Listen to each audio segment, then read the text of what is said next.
আজকে দুপুরে রান্না করব এঁচোড়ের তরকারি। তার জন্য এঁচোড়গুলো কেটে জলে ভিজিয়ে নিলাম, একটু ধুয়ে সেদ্ধ করতে বসিয়ে দেবো নুন দিয়ে। আর এদিকে আমি গোটা কাশ্মীরি লঙ্কা নিয়ে নিয়েছি।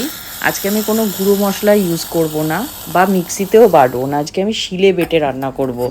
আর সেই জন্য আমি এই লঙ্কাগুলোকে নরম করতে দিলাম। আর এদিকে শিলটা ভালো করে ধুয়ে নিচ্ছি আর কিছু আদা বেটে নিচ্ছি।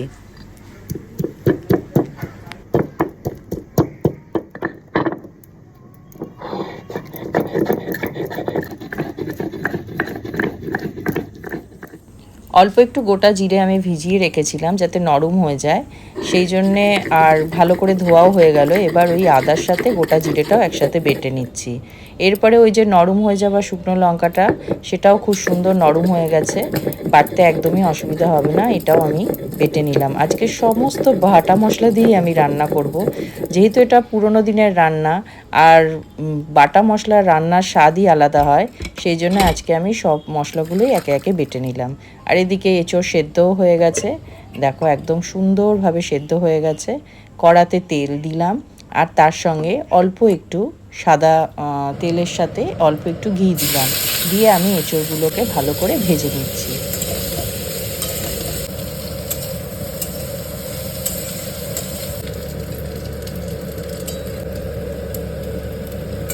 যে তেলটা ছিল তার মধ্যেই আর অল্প একটু ঘি দিয়ে কটা লঙ্কা চিড়ে আমি এই কড়াতে দিয়ে দিলাম।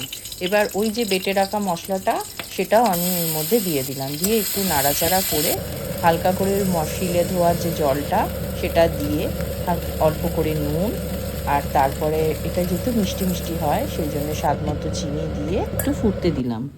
আর এদিকে আমি ভুলে গেছিলাম যে গরম মশলাটা বাটতে হবে, তাই গরম মশলাটাও বেটে নিলাম।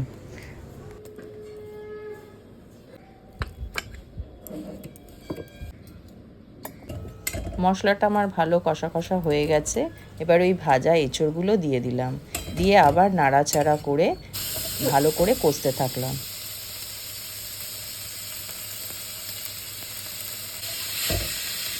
তরকারিটা বেশ কষা কষা হয়ে গেছে। এরপরে আমি বেশ খানিকটা দুধ দিয়ে এটা আমি ফোটাতে দেব। এখানে যদি জলের বদলে এই দুধ দিয়েই রান্নাটা করা হয়, তাহলে এর স্বাদ আরও দ্বিগুণ বেড়ে যায়।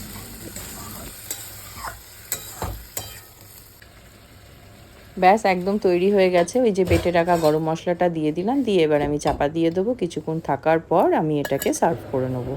নিরামিষ যারা ভালোবাসে, আর নিরামিষ দিনে এই রান্নাটা খুব ভালো যাবে, যে কোনো ভাত, রুটি, পরোটা সব কিছুর সাথেই এটা খুবই ভালো লাগবে।